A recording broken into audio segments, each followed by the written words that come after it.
네, 저희 시작하도록 하겠습니다. Well, until the session 2, we have talked about cooperation, but at this time, we shift our focus to mobilizing finance, one of the key factors deciding the success of cooperation and urban resilience enhancement. So, the title of this session is Mobilizing Finance for Strengthening Local Resilience. 네, 지금까지는 저희가 세션 2까지는 좀 협력에 주안점을 두고 많은 이야기를 나눠봤는데요. 이번 세션 3에서는 협력에서 앞서 많은 연사분들께서 이미 이야기해 주셨는데 보건력 증진을 위해서 꼭 필요한 재원 조달에 주안점을 두고 또 심도 있는 이야기 지금부터 나눠보도록 하겠습니다. 그래서 이번 세션 3의 제목은 지역 보건력 강화를 위한 재원 조달 세션이 진행이 되겠습니다.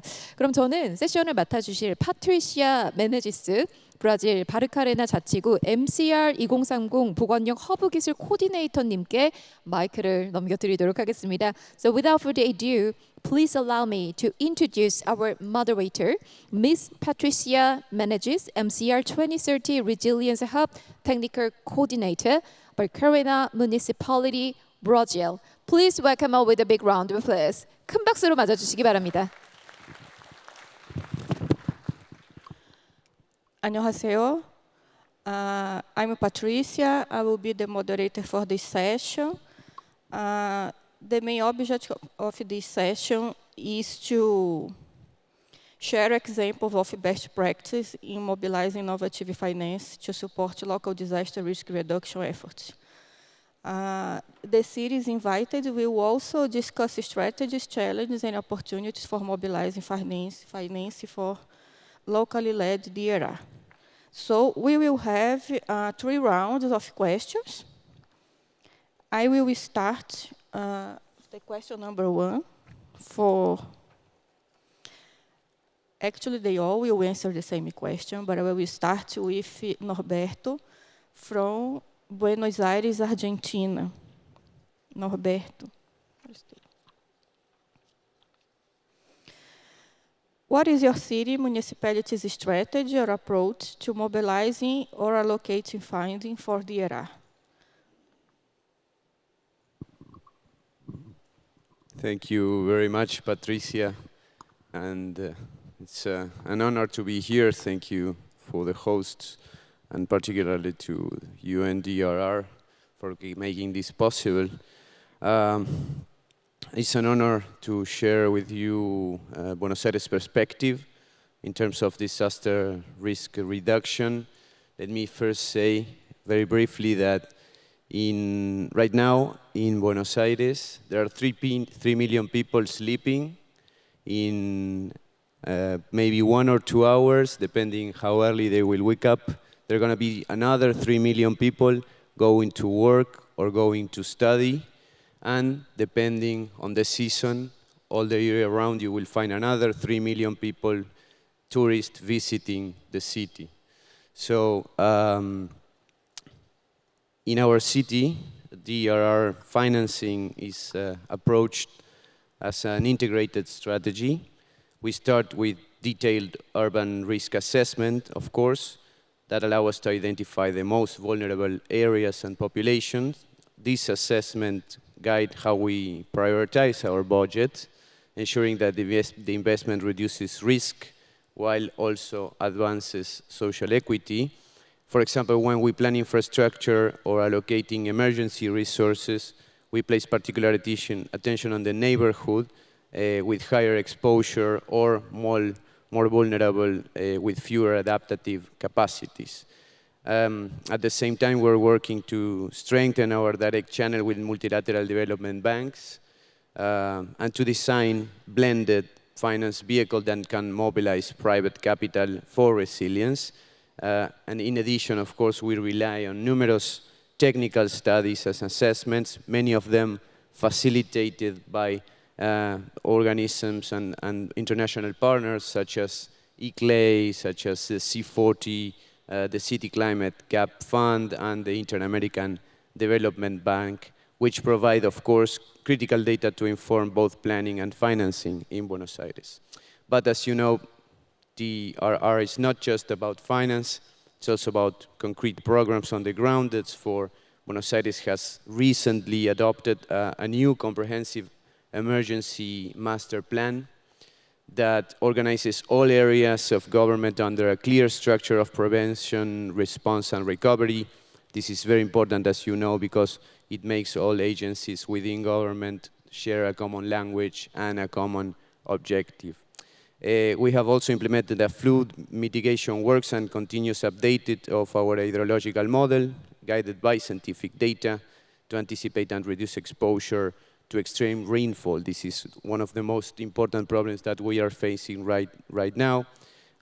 We are strengthening stormwater and hydraulic infrastructure.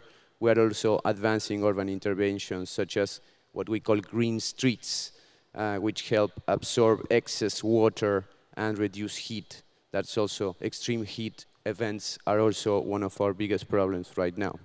Also, to address these heat waves, we are developing a network of climate shelters so that residents, particularly vulnerable groups, can find safe and cool spaces during the extreme heat events.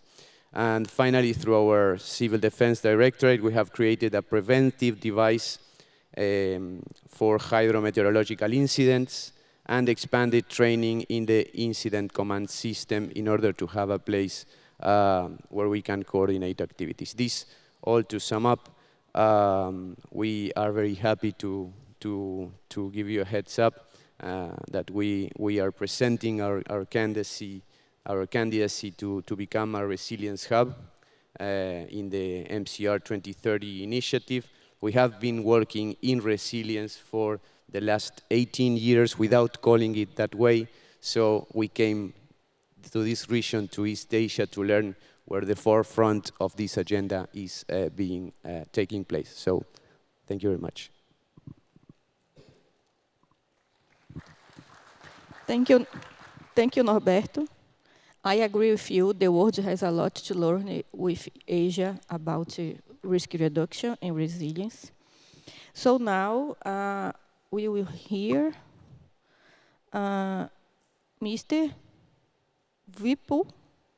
I was afraid about my pronunciations.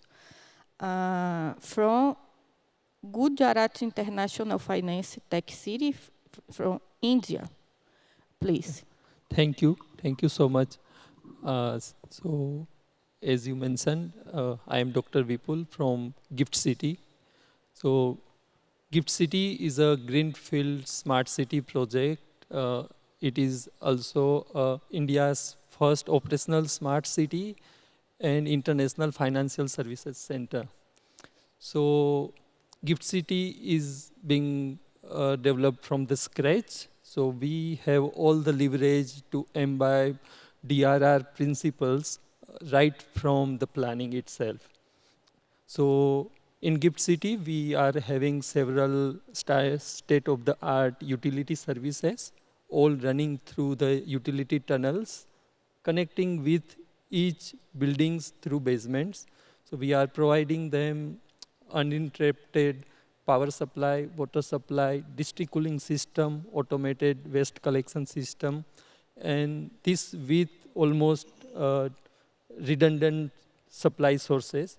So the resilience principles are already being in place since the development of the Gift-City.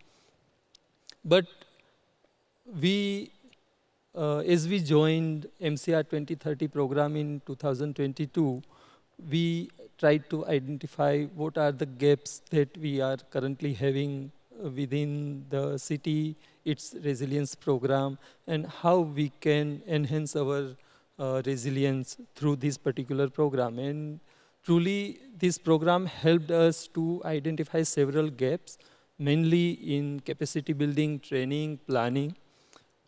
Currently, through our area development and control regulations, we have given mandates to all the developers to have disaster management plans and actions in place. And if they do not submit those plans to the authority, we will not provide them with the occupancy certificate. So before providing OC, they must have all the disaster management guidelines, mitigation measures in place, which are actionable, workable in the ground.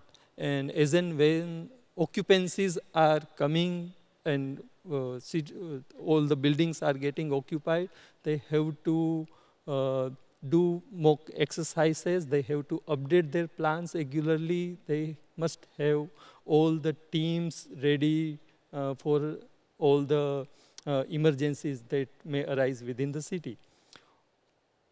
Another important thing is with the Gift City, all these systems, including fire detection and control system as well, they are all connected with our city command and control center. So we can actually see what is happening within their building with our CCTV cameras and alarm system with the central place. Before they can act, we get to know and move our incident response team to that particular areas. Regarding financing, we are particularly adopted multi-source financing system. First, through our own budget allocations, we have established our dedicated DRR office for qualified disaster management experts and have institutional mechanism team with incident response teams and crisis management groups. Secondly, we also receive state funding through state disaster management authorities, like many of our firefighting vehicles are supported by the state authority within the city.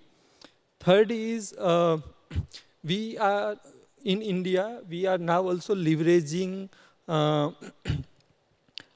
support through CSR, Corporate Social Responsibility. So in our Companies Act, there is a mandate that 2% of the profit of every company should be given to social service. There are several sections given where you can invest those, support that money, and disaster management is one of them. So we are now implementing one project supported by Microsoft Philanthropies on urban flood management in Gift City. Another innovative mechanism we are having is insurance-linked initiative, where all the critical services of the city are totally 100% insured. So that is one thing that we are doing in the city. Thank you. Thank you very much. I would like to highlight in your speech the importance of disaster management in a comprehensive approach, and the importance to have a multi-source financing system, so you don't rely in just one source of resource. This is very interesting. So now we will hear Peter from Longmont, United States of America. It's the newest MCR 2030 hub. Yes, thank you for having me. My name is Peter Gibbons. I'm with the city of Longmont, Colorado in the United States. Longmont's a city of over 100,000 residents located at the base of the Rocky Mountains in northern Colorado of the USA. First, our community and organization invested in staff positions dedicated to disaster response, recovery, and long-term resilience. My position is one example of that investment, and we've made it so that every person hired by the city may be reassigned to our recovery operations, which allows us to scale to meet recovery needs quickly. Because of this approach, we now have the capacity to manage the entire disaster cycle within our local government organization, from immediate response through the resilience phases of recovery. To put that in context, we have skilled first response teams in police, fire, and emergency medical. On top of that, we have dedicated emergency management team along with engineers and project managers who can carry out detailed damage assessments. We also added long-term recovery expertise that partners across multiple city divisions to guide recovery and resilience efforts no matter the type of disaster incident we're fielding. Our city management team has also taken a whole systems approach that integrates recovery response and long-term resilience. And to make sure the structure stays strong, all staff who may be called upon during or after a disaster receive regular training. So part of our strategy is embedding disaster recovery and resilience into our process before a disaster even occurs. The second piece of our strategy builds directly from that foundation. One of the biggest challenges in disaster recovery is aligning funding with projects while also ensuring those projects reduce risk during the rebuild. Innovation can be time-consuming and expensive. And in the US, we face a complex funding environment, so we have to move forward very carefully. Recognizing that challenge, we develop processes to navigate and remove barriers around securing and administering the financial piece. When multiple funding sources are involved, we scale our teams to match the specialized knowledge required for each funding source. Being agile in our investment of local funds into people and expertise helps greatly to create outcomes we're looking for. We also map and segment projects by funding stream from vendors to billings, and we do this to avoid mixing funds that aren't compatible. This may sound obvious or simple, but it turned out to be a vital innovation that aligned design, project phase, construction, and funding as an interlinked system. And the reason for all this structure is that in the US, any duplication of funding sources on a project, even by accident, is not allowed and poses a risk to losing some or even all of the funding for a project. So our method of mapping projects by funding source provides us with clear management of long-term, multi-phase projects while greatly reducing risk to project funding. It prevented us from mixing incompatible funding sources in each project segment. So just as an aside, we called this the dirt map because it mapped dollars to areas of literal dirt. It sounds simple, but it makes everything so much easier to navigate. Another innovation in the last of my list here came from applying lean process improvement principles to the funding administrative side of recovery.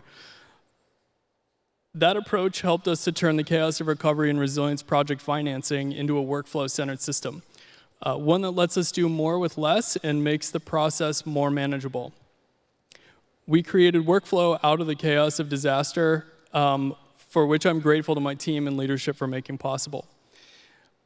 In short, and drawing down on my answer here, by investing in specialized roles, building system-wide readiness, and innovating on the finance and administration side of the process, we've made disaster recovery in Longmont both more effective and sustainable for our local government and our community. Thank you.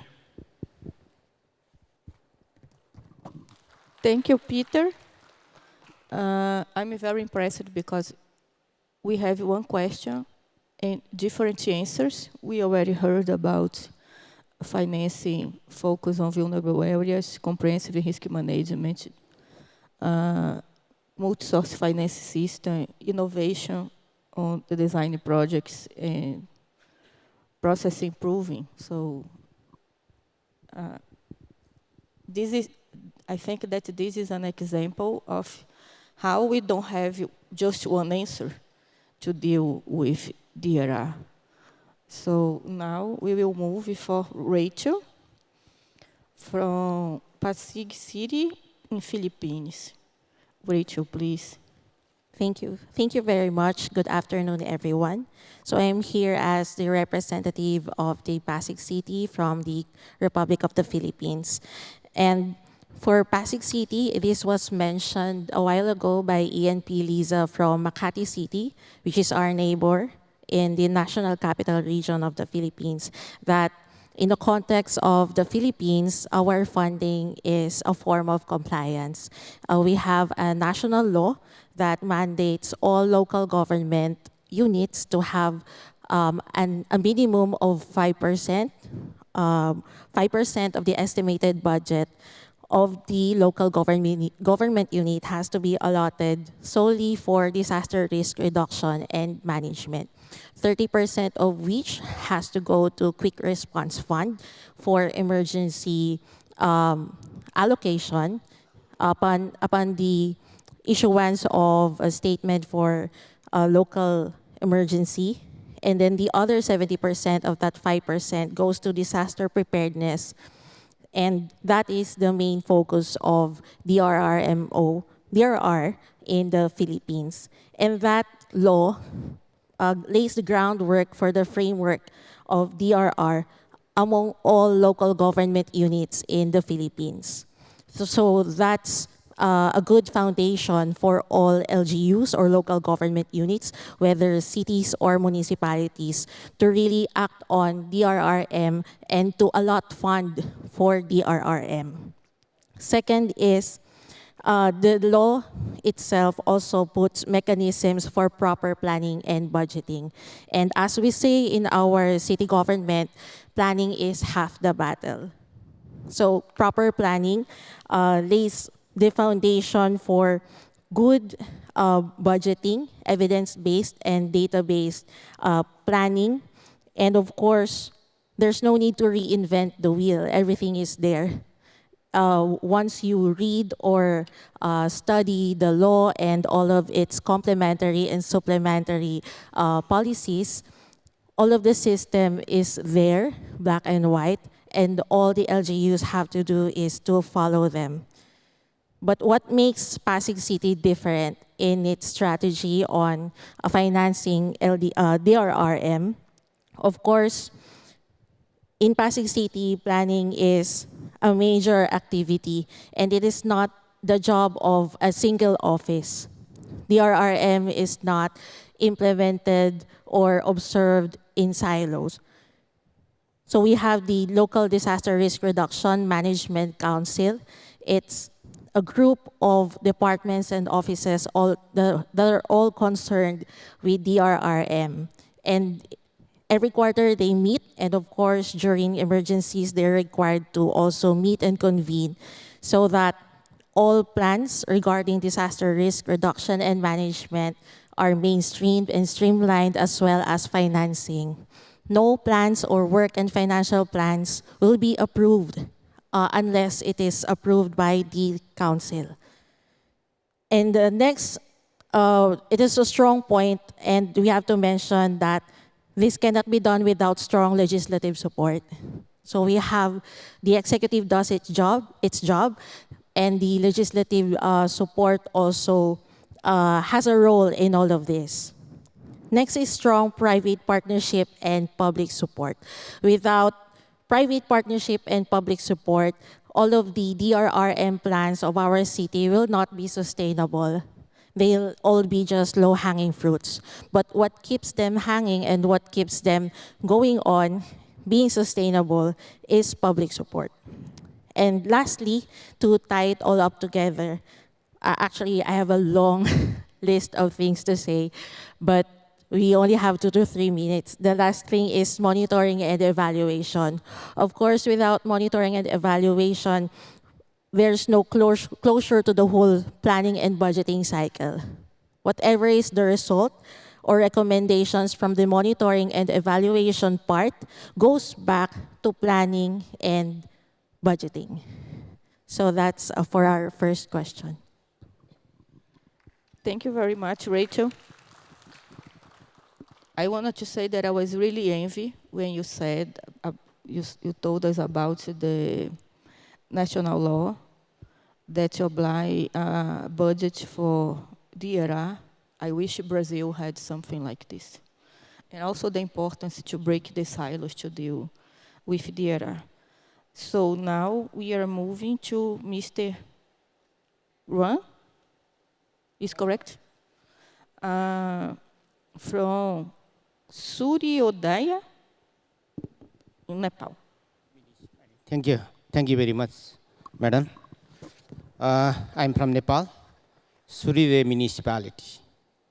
Nepal itself in high risk for DR. I think everybody heard the name of the Mount Everest. Mount Everest is in Nepal. Not only Mount Everest, there is 3rd, 4th, 5th, 6th, 7th, all the highest mountain in Nepal. So I am from Nepal. So in the municipality, what is the allocating budget? And first, it is important to make the good organizations. If we don't have the organizations, we cannot allocate the budget. So we should have planning, we should have the policy and legal framework. Then only we can go for the budget. Also, it is very important to identify what types of the risks we have in our municipality. That is very important. Also, the understanding, whether all our people have understanding about the disaster risks. So it is very important. Also, not only for the citizens or the people of municipality, the representatives and the employees should understand about the disaster risks and its impact, as well as the scenario, current and futures. So these policies, organizations, planning, legal framework guides the budget. So we have these things, but we don't have a sophisticated organization, sophisticated employee, and all technically know-how people, but we are trying to make our organization resilient. So budgeting, about the budgeting, we have allocated around 3% budget annually. And with collaborations, as well as cooperation, coordinations, plus 2%. Altogether, it comes 5%. So also disaster management fund we have in our municipality. So important, not direct funding, also indirect funding we have. We have the ward level, we have 14 wards in our municipality, as well as we have the community organizations or community development organizations. It is called toll development organizations. So we, in our municipality, 235 toll development organizations. And this is divided by all the houses, all the homes of the municipality. So every house gives minimum 2 days voluntarily. They work voluntarily for DRR. Though it is very important because they understand this is the reason they give the volunteer for the municipality. And this is also we have the insurance, the funding for the people like farmers, women, windows, laborers, and people for the disabilities. Integrated into climate and development planning, we have the LAPA, Local Adaptation Plan for Action, this for the disaster risks as well as for the climate change. Also, we have the local development climate resilience plan. We have made it aligned with the scorecard of MCR 2030. We are following all the 10 essentials of MCR 2030. So it is very easy for us and easy to allocate the budget aligned with the MCR. So if we have the good planning, if we have the good policies, if we have good framework, definitely lot of, many donor agency is agree to incorporate with us or cooperate with us. Now we have lot of the donor agency like even we are working with the UNDP, World Bank, ADB, even ICLE, we are working. We have started to work with the ICLE also, UK8, like we have UN Habitat, we are working with them also. And We have the innovative financing mechanism in our municipality if it is needed. So we have act, we have policy. We have made our policy within our respective jurisdictions. What is the duties and responsibilities of the municipality for DRR? So according to the policies, the people are open for the funding, for the public-private partnership, crowdfunding, and diaspora financings, and resilience and impact bonds, revenue-linked mechanism also we have. These are the funding as well as allocating the budget, direct or indirect funding in our municipality. Thank you very much. Thank you, Mr. Mayor. Now we will move for Ana Maria from, I don't know how to pronounce the name of the city, Windhoek from Namibia. Ana Maria, please tell me if I'm wrong. Okay, thank you. Thank you very much for the question. Can you hear me? Okay. I'm here representing the city of Windhoek, which is the capital city of Namibia, and has a population of around 469,000 residents, of which the majority lives in informal settlement, and Windhoek generally is prone to various hazards, ranging from flooding, drought, fires, and so forth. Now, in terms of how we approach funding for DRR, it rests on three main pillars, which is mainstreaming, dedicated funds, and innovative financing. So, in terms of mainstreaming, DRR is mainstreamed in municipal budget across all departments, meaning that resilient measures are integrated across all departments, and it ensures that disaster risk reduction is part of everyday planning and not treated as an extra cost. Furthermore, the city uses financing mechanism. The residents are contributing through a fire brigade levy, which is contributed every month on their, charged every month on their municipal bills. This sustains the emergency services. The city also maintains insurance for municipal assets, which reduces the cost and time of recovery after disasters.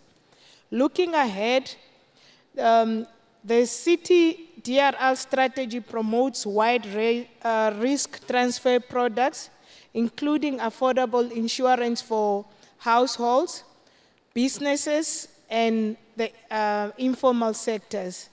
This will actually enable communities to strengthen their own resilience. Apart from that, the recent City of Windhoek disaster risk reduction strategy proposed a dedicated disaster risk reduction fund as a cornerstone of our financing approach. This fund will secure sustainable resources for preparedness, early response, recovery, and long-term resilience activities, reducing reliance on emergency budget reallocation during disasters. We also focus on, DRR is also aligned with climate finance and donor partnership, which supports community-level projects, such as we have what we call Okukuna project, which is an urban agriculture project sponsored by UNDP. This one enhances food security and livelihood for those that live in the informal settlements. With all this, Windhoek's approach ensures DRR financing is proactive, diversified, and sustainable, combining municipal budgets, the Disaster Risk Reduction Fund, innovating financing, risk transfer mechanism and partnership to build long-term resilience for both the city and its community. Thank you. Thank you very much, Ana Maria. I would like to highlight that we are 10 minutes late in our schedule. Daria asked me to control the time of the intervention. So now I will ask that for the next 2 rounds, all of you keep up to 3 minutes, okay? Thank you very much for your cooperation, so we cannot delay the rest of the forum. So now, the second question is, what are some key challenges that local governments face in mobilizing funding for DRR? So we will start again with Norberto, please. Thank you once again, Patricia. Let me just say, to put in value the word awareness and political support that one of our colleagues mentioned here, because after all, one of the main challenges is to create the awareness necessary in order to make the advocacy needed also for the allocation of budget. Because remaining from the previous questions, cities are not necessarily organized administratively around the nature of their threats that they face.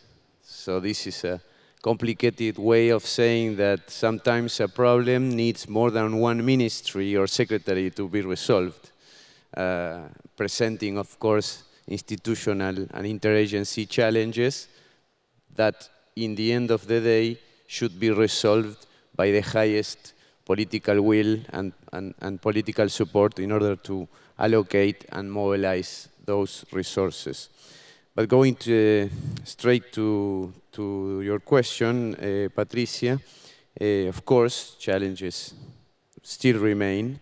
Buenos Aires has been organizing its strategy with a focus of multi-threat, not only climate threats, but also another anthropogenic kind of threats that we face, being a metropolis as we are. Of course, access to concessional and multilateral finance is often slow, highly complex, and not designed with cities in mind, as the colleague from Saudi Arabia was mentioning in a couple of panels before. Procedures, of course, can be overwhelming, eligibility criteria, etc., etc. You know what I'm talking about. But local fiscal space is also limited. Of course, municipal budgets are in constant pressure, particularly like those that, like we in Buenos Aires, has to make charge of health, education, and other basic services. But of course, we also face capacity gaps in preparing investment-ready projects that can attract financiers and investors. Buenos Aires has advanced in risk assessment and climate scenarios, but turning these studies into bankable projects requires specialized skills, technical assistance, and long-term partnerships. That is why these kind of networks, and particularly the support and participation of the multilateral organizations, bank institutions, are so important. We definitely need and advocate for a stronger collaboration between local government, national authorities, development bank, and the private sector.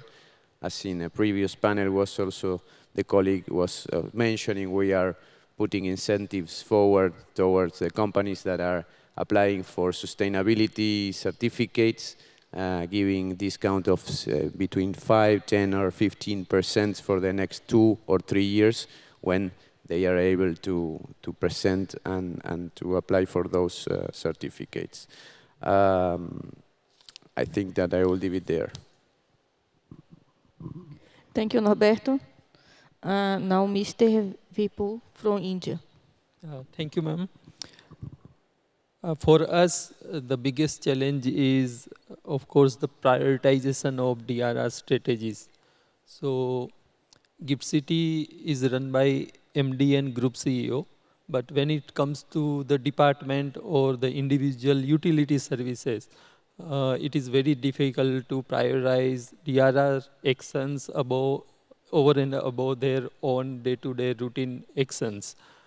And secondly, the responsibilities are still fragmented between different departments. So we are trying hard to centralize all the DRR actions through our DRR office right now. But yes, capacity gap is still there. So we are coming down from city level DRR strategies to utility level disaster management plans and strategies, and trying to approach them, guide them, strengthen their capacity to first understand or accept the risk. Whenever we approach individual departments, it's all good there, all is well, right? But it is important for themselves to understand or just realize the risk they are dealing with on a day-to-day basis, not just on seasonal basis. Right, so that is the major challenge from our side. Thank you.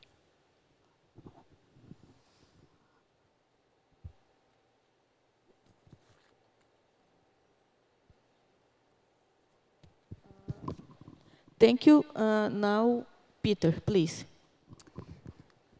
Yeah, so the availability of funding for hazard mitigation and resilience is really the constant challenge. So that's the headline, but I want to focus on some of the nuances behind that. In the US, federal funding for resilience work is only available through competitive applications when no disaster recovery is actively underway, as in blue sky conditions. That means that every project must be applied for individually, and not every application receives an award. Because FEMA, which is our Federal Emergency Management Agency, must distribute these funds nationwide, the process is complex and competitive. In contrast, during an active disaster and declared disaster recovery, the funding model shifts completely. Under an active and declared disaster, funds are provided directly to municipalities without competition. That creates both an immense challenge and an opportunity. If local governments in the US treat recovery as the chance to rebuild better and reduce future risk, everything changes and we're presented with a different level of opportunity. But that opportunity comes with its own set of challenges.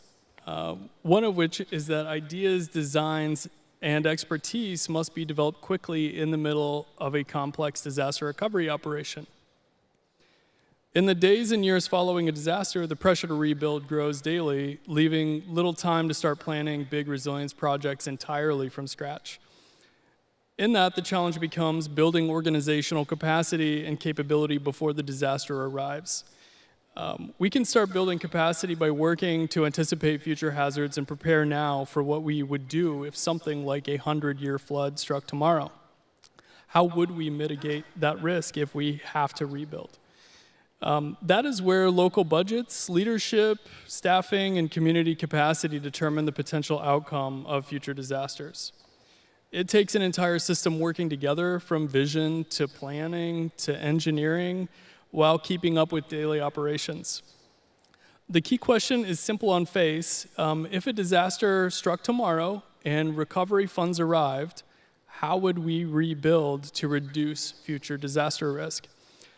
We faced that exact situation in Longmont after the 2013 floods. That flood pretty much cut Longmont in half, but by rebuilding with a big vision for mitigating future hazards, our river channel can now carry the same flood and not leave its designated floodplain.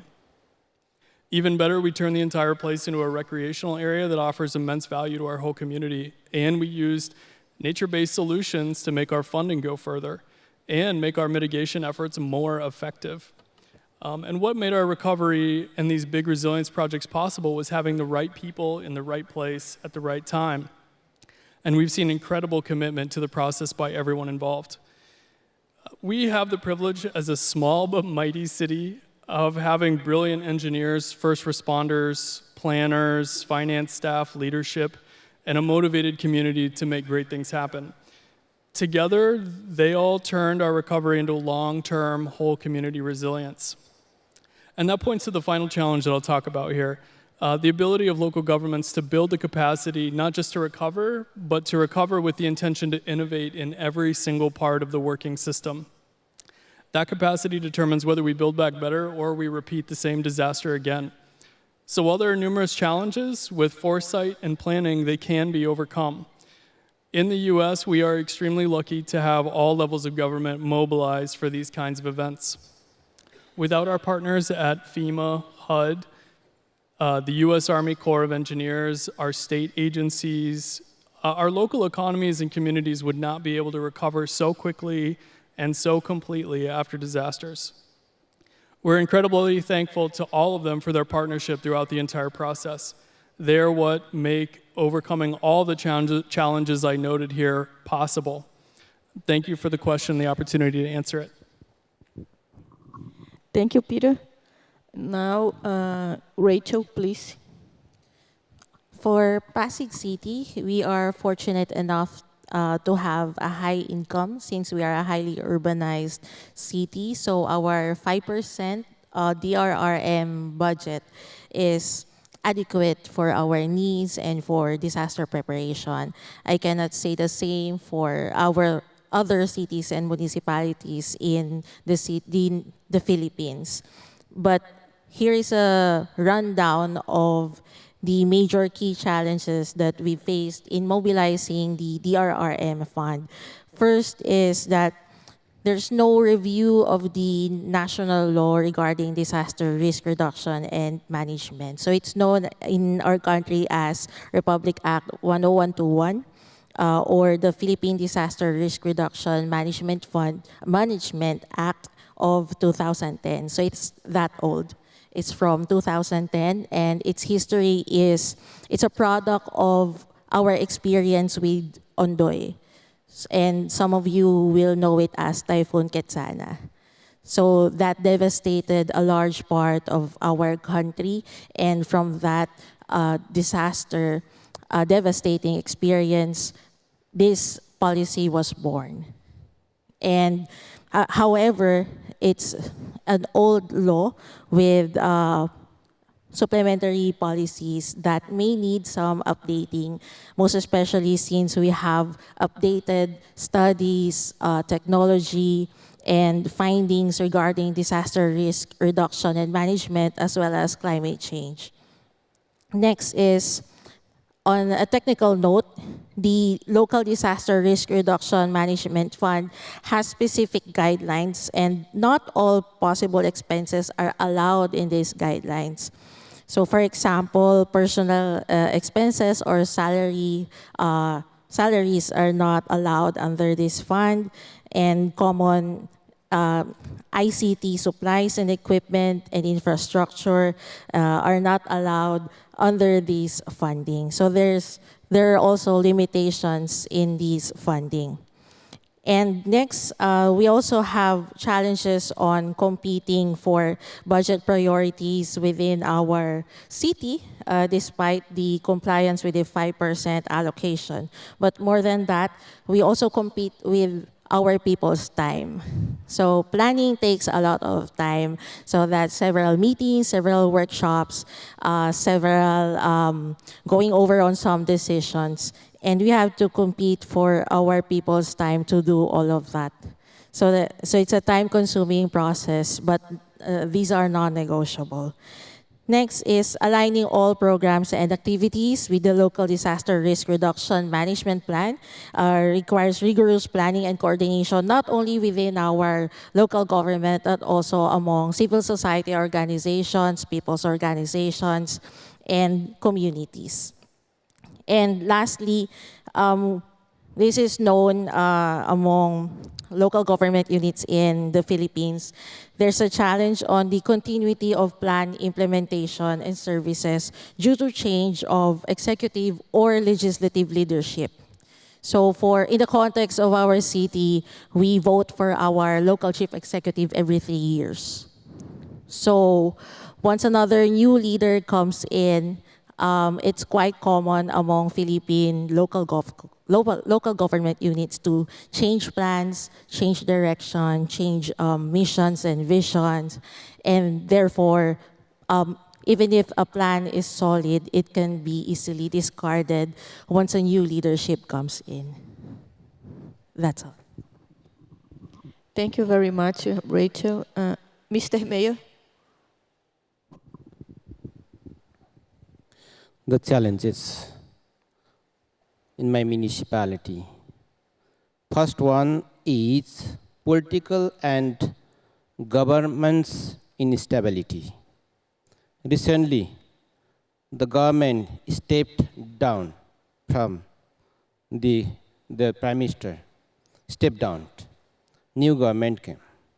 It takes time to make them understand. So, like this, it takes long time to achieve the goals or aims. And also, this is the technicals and institutional capacity. If you give me the $1 billion now for the multi-hazard early warning systems, I cannot, because I don't have the technicals and institutional capacity. So it takes time. We have the plan. We have made the periodic plan, long-term plan for the DRR. So these are the challenges, limited technical and institutional capacities. Sometimes collaboration challenges also we have, and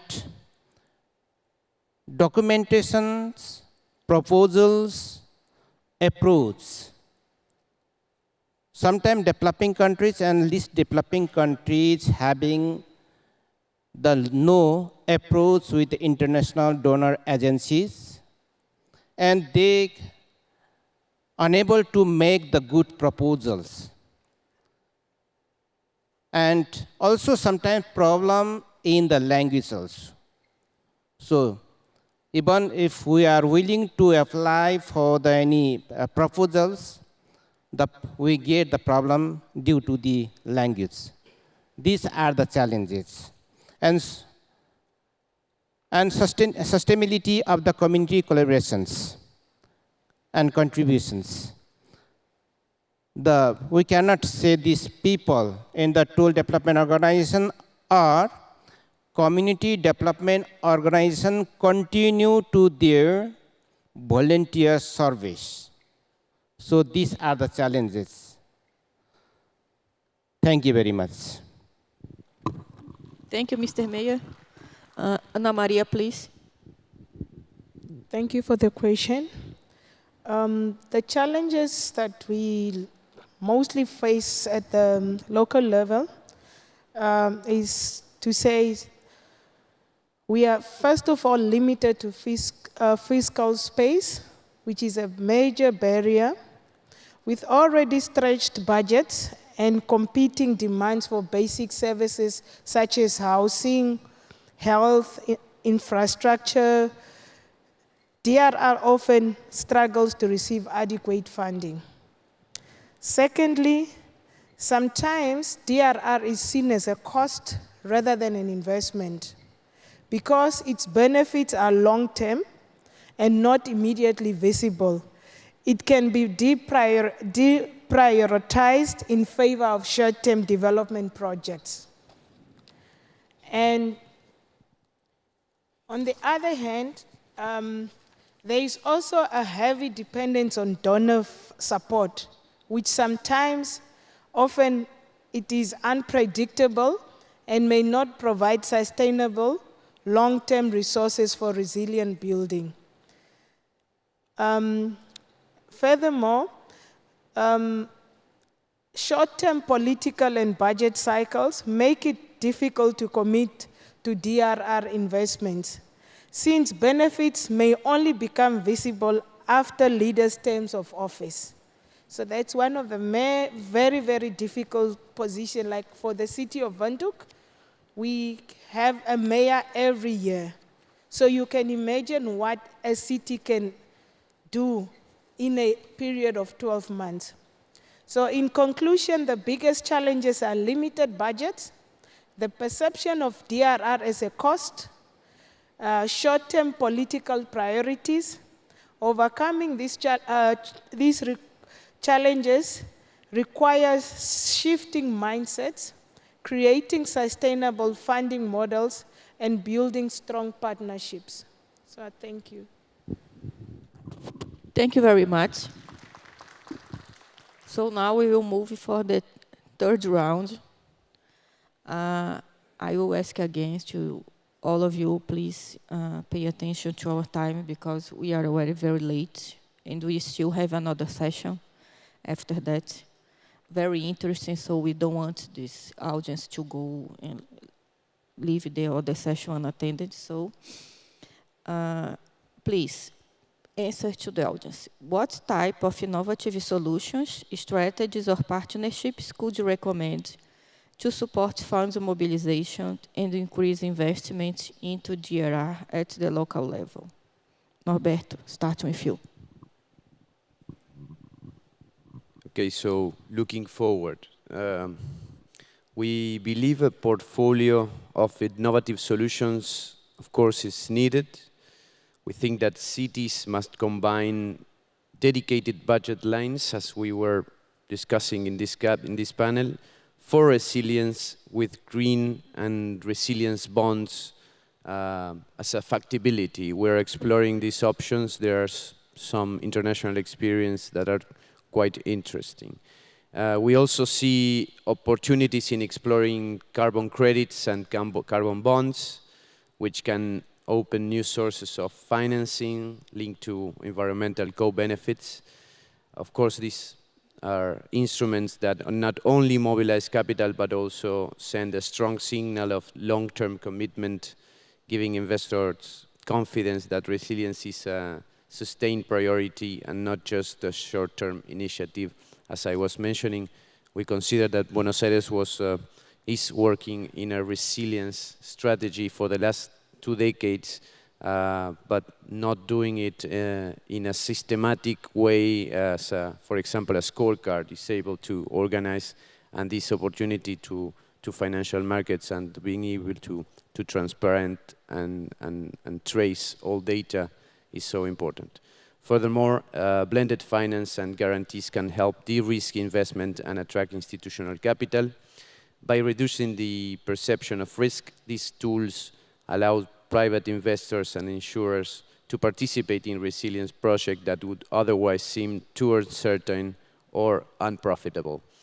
At the same time, it is crucial to strengthen relationships with international institutions to do not require sovereign guarantees so that cities can directly access financings without depending exclusively on national governments. Strengthening local project preparation facilities will also be critical to make resilience projects bankable. Technical design, feasibility studies, and risk modeling are expensive, as you probably know, and they are time-consuming, but they are essential for turning good ideas into finance-ready projects. A stronger project pipeline would also lower transaction costs for both cities and investors, making the market more attractive. Buenos Aires now is currently evaluating the participation in new insurance-linked solutions, such as the Urban Infrastructure Facility. This mechanism, which we have not yet adopted, combines local risk assessment, tailored insurance products for critical infrastructure, and temporary premium subsidies to phase out over time. We see great potential in these kind of models to provide faster liquidity after disaster, so that recovery starts immediately rather than months later, and to ensure that reconstruction follows this very important principle of build back better. To conclude, Buenos Aires is committed to pairing rigorous risk information with innovative finance and concrete resilience action, from climate shelters, as I mentioned before, to hydrological defenses, from emergency planning to international cooperation. We also believe that peer-to-peer learning, the cases in the second panel with the pioneer cities was so informative and interesting in that regard. We, of course, believe in this peer-to-peer learning through networks such as MCR 2030 can amplify this effort. So our aim is simple.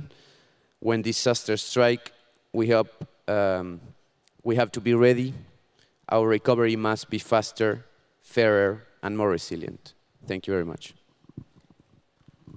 Thank you very much, Norberto. Mr. Vipul, please. Thank you again. There can be many innovative strategies for DRR that we can look into, but specifically for Gift City, what working out is, in Gift City, all the buildings comply with the LEED certification, and larger businesses, they understand the importance of DRR and business continuity planning, how DRR is helping their businesses to continue during the crisis.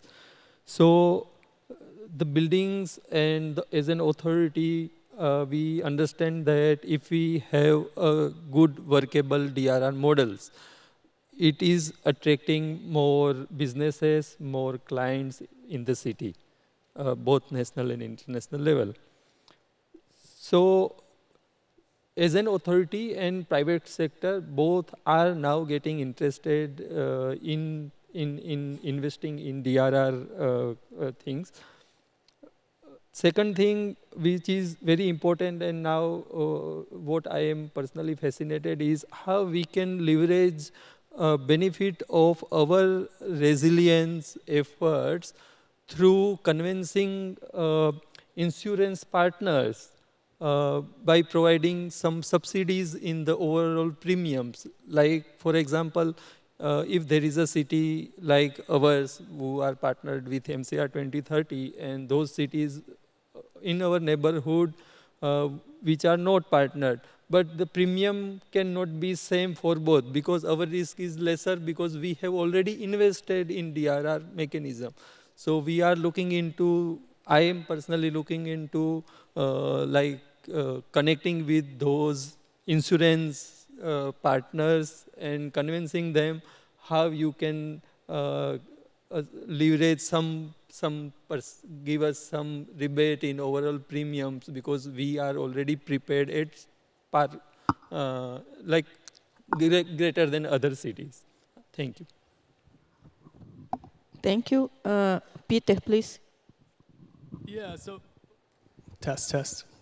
So zooming way out, my recommendations for increasing investment in local resilience work at the local level are to make it easier for people to work with your organization.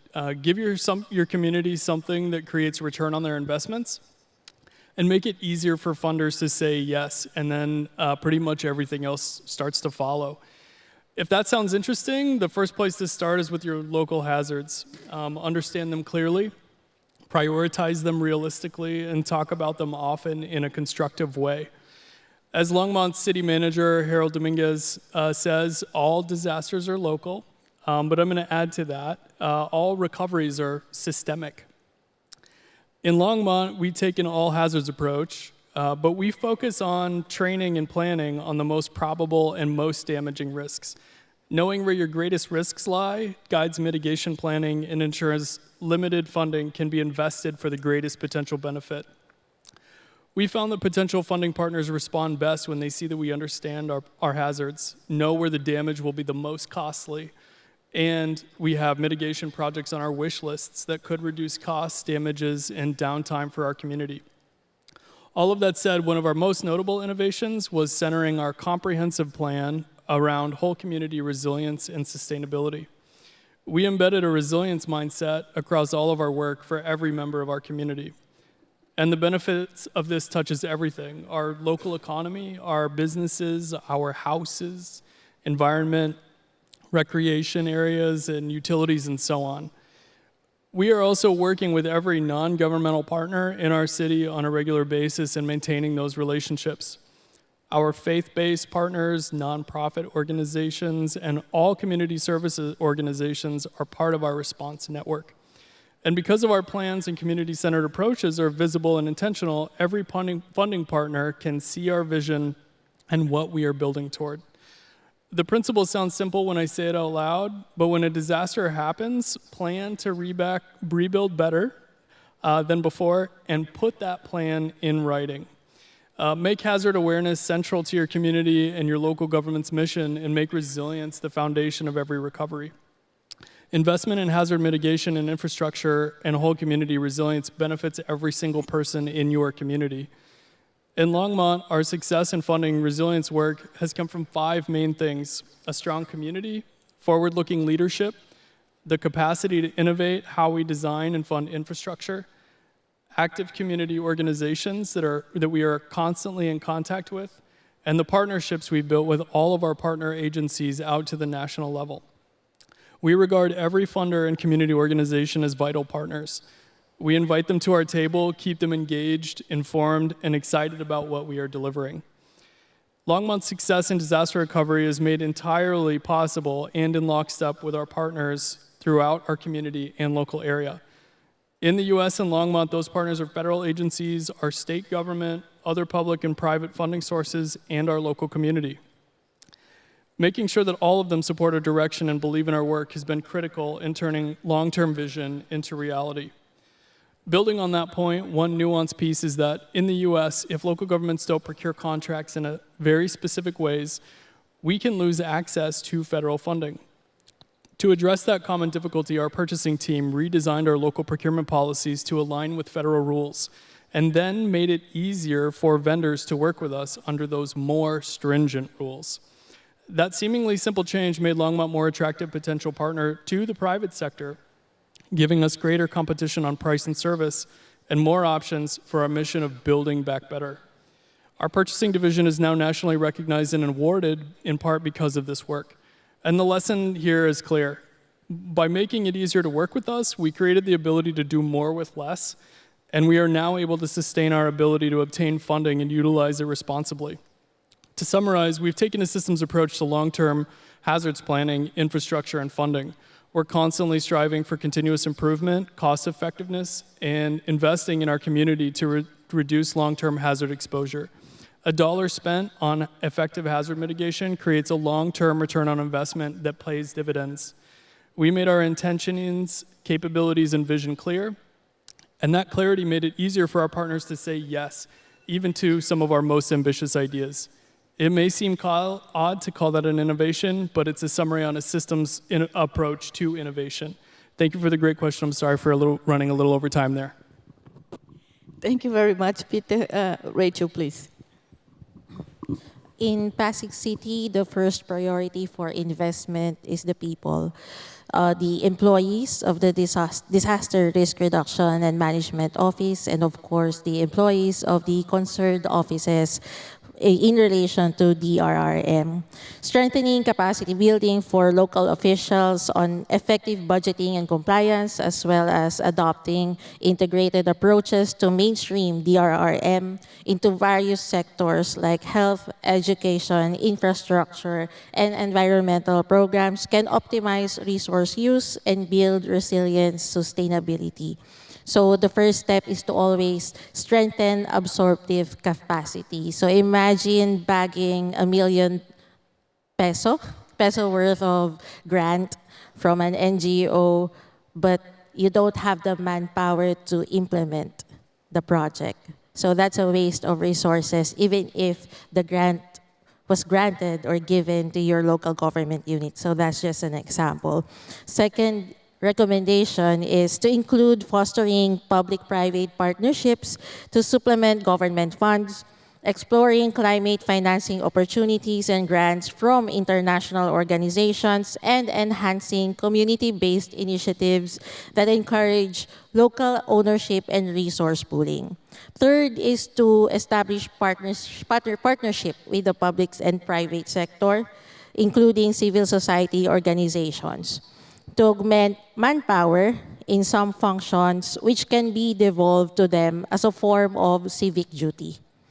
Next is to come up with local ways to collect income, specifically for DRR. So in Pasig City, we have a way to collect an income that goes straight to DRRM. Our office has a program which trains the private sector, particularly the commercial establishments, on basic DRR training, and the income that they get from this program goes straight to DRR. And then lastly, which is a very simple yet complex point, good governance attracts investors and partners. Nothing is more attractive for investors and partners than a government that follows its own mandates and policies, with solid commitment to service quality improvement and inclusivity. This is important, especially for the public, since public support is needed for any intervention to become sustainable. When people see the budget being transformed into outputs, and if they feel the budget through outcomes, investors and partners are more likely to come in and reach out. Thank you very much, Rachel. Mr. Mayor, please. Thank you. We are from the least developed countries, some are from the developing countries, and some are from the developed countries. Technically, financially, there is big difference between us. So it is very important to make the plan with target and goals aligned with our budget, what budget we have, and according to our periodic plan as well as long-term plan. Also, we can now, our municipality, align with the MCR 2030, whether we cannot say whether we meet all the target of the 2030 or not, but we are trying our level best. And another is coordination, cooperation, collaboration is very important. In the developing countries, the local government cannot do all the work alone. So it needs help, it needs support, and needs cooperation from the state and central government. So our local government have checked, have aligned with the central government periodic plan. What is the plan for the DRR, disaster risk reductions? And we can align with them, and we are doing. So also this, according to our the colleagues, they told about the private-public partnership. It is very important. We are doing the same, and it is very important. And the local government should follow the LAPA, local adoption plan for actions. This is a very important because we have made the mapping of the risks in our municipality with cost. RVS, rapid visual screening. What is the cost will cost for our entities, first for the risks. Also, the LDCRP, and another is after making these all documents, it's need to make showcase for the international, national, and stakeholders to offer for the support to achieve the target, achieve the goals. These are the very important, I think. And now, further in our country, I have already told the Mount Everest and Kanchenjunga, lots of Himalayan we have. It seems very good. Parallelly, there is very high risks also. There are hundreds of glacier lakes are there. Anytime can outburst it and swift a lot of our entities, properties. These are the very problems. So we have to do accordingly, and we have to make our plan accordingly. So also the institutional strengthening and knowledge hubs. If we make the good institutional also as well as knowledge hub, we can share with the other municipality as well as collaboration with the other municipalities also, like these activities. With these activities, we can make our municipalities resilient as well as we can achieve our goals. Thank you very much. Thank you, Mr. Mayor. Ana Maria, please. Thank you very much for your question again. To increase investment in disaster risk reduction at the local level, we will need a mix of innovative solutions, financing tools, and strong partnerships. So first of all, innovative financing can play a big role. Options such as social impact bonds will allow cities and communities to raise funds for resilient projects, while public partnership co-financing models encourage business to invest in reducing risks that could affect their operations in a certain city. Secondly, we believe risk transfer and insurance mechanisms are important. Micro-insurance schemes can protect households, small businesses, while parametric insurance can provide fast payouts to local authorities or communities when hazards like floods and droughts occur. Thirdly, community contributions can make DRR more sustainable. Like I've mentioned for City of Windhoek, every resident is paying a levy, fire brigade levy, that makes emergency services more sustainable. So these small levies, resilient levies, community funds, or participatory budgeting process give residents a direct role in funding and prioritizing resilient actions. Fourthly, partnerships are critical. Local government can work with private sectors, insurance, banks, academia, and international climate finance institutions to unlock additional resources and expertise. Finally, we believe technology offers new opportunities. So digital platforms and mobile payment systems can help crowdsource funds for local projects, while data sharing partnerships can improve early warning and risk mapping, which makes investment decisions more reliable. Thank you. Thank you, Ana Maria. Now, I would like to open the floor for a short Q&A. So if anyone in the audience has a question for one of our panelists, please raise your hands. Anyone? No?